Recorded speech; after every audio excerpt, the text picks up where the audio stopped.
Happy Beer Can Appreciation Day! This is Mathias from Super Pint Bros. I'm doing another episode of Drinking Alone. Today we are focusing on canned beer, and I've got one right here. It's the Blue Point Toxic Sludge. It's a black IPA. I've never had this particular beer before.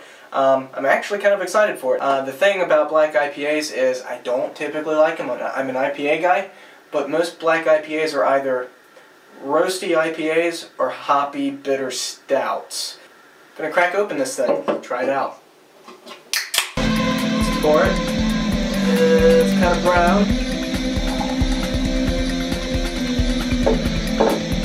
Too much head.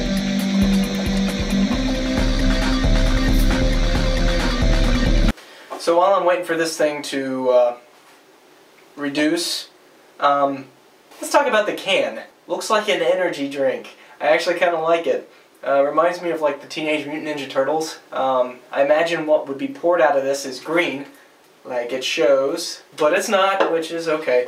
What the hell is wrong with Michael Bay? Why does he want to do a Turtles movie where they're not mutants, they're actually aliens? Why would you do that? His Transformers series? Not so good. The 8-year-old boy in me was like, when it came out, but yeah, it was a terrible movie. It was like if you had hit someone extremely hard in the head and they just started babbling nonsense. That's kind of like the script for Transformers. Can't say about the second two because I never saw them because the first one was so exceptionally bad. And you know how most directors have like an agenda? There's some directors that have a political agenda, some directors have like a gay agenda, or a drug agenda, or some sort of agenda, like a super right-wing agenda. But Michael Bay, he doesn't really have an agenda other than ass-hattery and cock punches. So, this is down a little bit. I'm going to try and give it a shot. Again, it doesn't really smell like anything.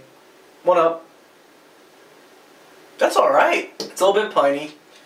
A little bit roasty. So let's talk more about the Teenage Mutant Ninja Turtles.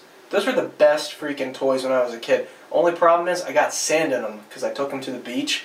So every time I'd move an arm or something, it would get all grindy, and eventually they'd worn down to nubs. Also, the retarded kid in the neighborhood got hold of one, and it was never quite the same. Alright.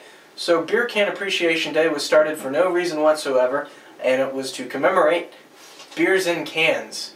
It's a great way of doing things. I do love cans. The best beer, I think, in the world is not Westy 12, it's Heady Topper. I also like everything from Oscar Blues. I don't think I've ever had a bad beer from Oscar Blues. And tomorrow they're going to come out with the 19.2 ounce cans. I'm really excited about that, especially because they're being produced in Western North Carolina. So overall, I think this is a pretty decent beer. Doesn't taste like it's an IPA, doesn't taste like it's a stout. It's kind of that roasty in the middle pininess that I typically shy away from, but this one is not bad at all. I like the can, even though it looks like an energy drink. It says, "Caution, extremely fresh." Why would I be cautious of that? The more I look at this can, the more I'm thinking this is the Mountain Dew of black IPAs. Oh no, it's so much better out of glass. You need to pour this one. So that was the episode. One up, and see you next time.